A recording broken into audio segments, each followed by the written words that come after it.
My name is Adam Brooks. He did make a slight mistake. I'm not yet a PhD. Hopefully that ends this spring. But today I'm presenting part of my PhD work, which is on developing 3D printable functional cementitious composites. And this work was carried out at UTK. So quick outline, introduction. We'll talk about our printing capacities and our testing methods. That's a typo, ignore casting materials, sorry. Phase change material properties that we used in it, the printability of our system, and mechanical and thermal performances, and then we did a small scale model and simulation. So brief introduction, functional additives in concrete, not a super new idea, and they've continually gained more traction over the past decade or so. What we're focused on is low thermal conductivity, self-healing thermal responsiveness of buildings, so that's where the phase change materials come in. And specifically for this project, we're looking at microencapsulated phase change materials. So we're not infusing lightweight aggregates or anything like that, no macro, just small inclusions. So most existing 3D printed materials research is conducted on hydration kinetics, rheology, structural rate of the structural rate of printed materials. We wanted to take it a little bit further and say, okay, there's a lot of research there, but let's look at the material itself and how we can functionalize that going forward. So at UT, we have a fairly small tabletop 3D printer. It has a printing size of about 750 millimeters by 700 by 700 or so. We can go up, we have 4 different printing nozzles. And for this particular project, we worked with Latacrete, and they provided us with their M68 material, and we just modified that directly with the addition of the microencapsulated phase change material, which in this case is the Micronol 24D, which is a commercially available polymer encapsulated phase change material. Did mechanical testing. We did both Young's modulus and just compression. We did it on both cylinders, cast samples, and then the printed samples as well. We did thermal testing using a TPS hot disk, and this is a way of testing rather rapidly, under 5 minutes per sample, the thermal conductivity, thermal diffusivity, and specific heat. It uses a Kapton supported spiral nickel sensor, and that acts as both the heating element and the sensing element at the same time.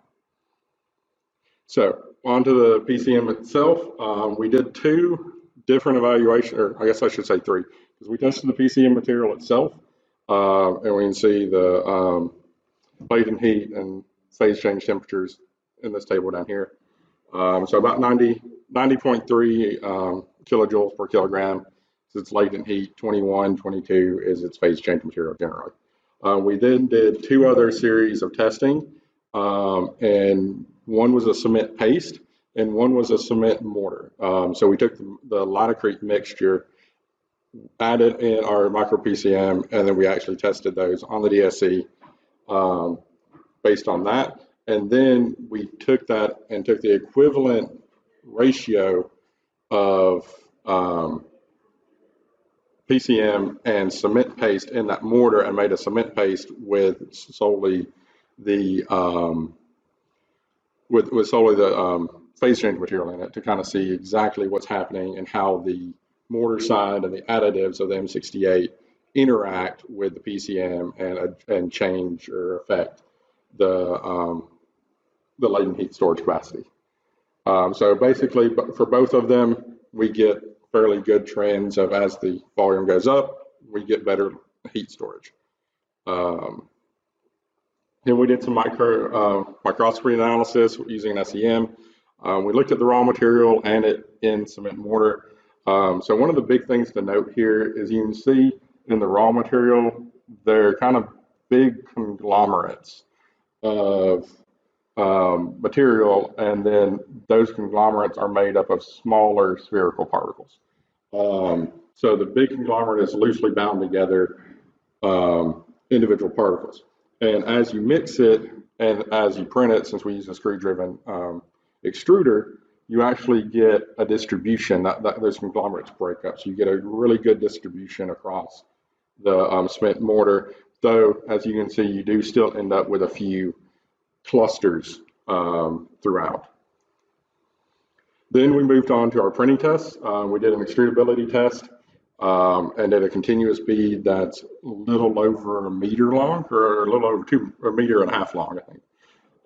And we tested, we can control both extrusion rate and crosshead velocity. So basically how quickly the extruder is spinning and the velocity of the planar motion. So we did a whole series of different testing with all of the mixes to kind of figure out exactly how they're interacting and identify what our best parameters are going to be for printing, which going forward, y'all probably all know with 3D printing, how you extrude is very important. And then we continued into our into more printability tests. We did a workability test using a jumper table. We did it at basically time 0 and then 30 minutes of open time. So you can see there's a slight decrease between the initial mix and then the 30 minutes. This is important for gauging mix time, constructability, how long it can sit in the mixer before it starts to congeal and you don't get a continuous uniform bead. And then we did our buildability evaluation. And a couple of things to note here is from the reference up to the first inclusion, which was 2.5% by volume, you can see there's a large increase in that workability. We believe this is due to the fact that we're including small spherical smooth particles. And so we basically get a rolling effect that lubricates the coarser aggregates of the sand and the other materials inside the mixture. And that kind of, we can kind of see that same thing here is when we have less buildability for that same mixture that is more workable. So it's not holding up as well. We did some more microscopy analysis on cast and printed samples.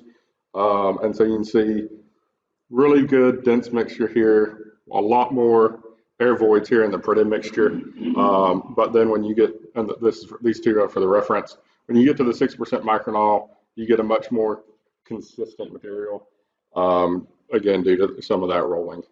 Then on to the mechanical performance. So 3D printed material, we tested it in 3 different axes and as cast samples. One of the big things that we notice here is that we get an increase in strength and then a decrease in strength. And basically what that is with the increased structural ability, that's a hard word to say today, of that highest inclusion of micronol at 6%, we're not getting as good bonding at the interlayer interfaces. And so that's kind of where we get our strength drop off there, as opposed to the cast samples where they're vibrated and you get a really good consistent mix and you get a fairly good trend. For the thermal properties, for the cast samples, fairly uniform. Again, this drop here is due to the workability not being as great with those samples. And one thing with the printed samples is you can see there's not really a great trend on either specific heat or thermal conductivity.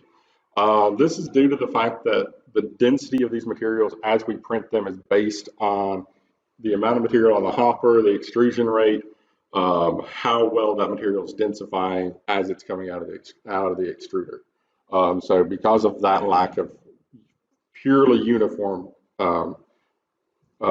compaction, we get some kind of varying results there.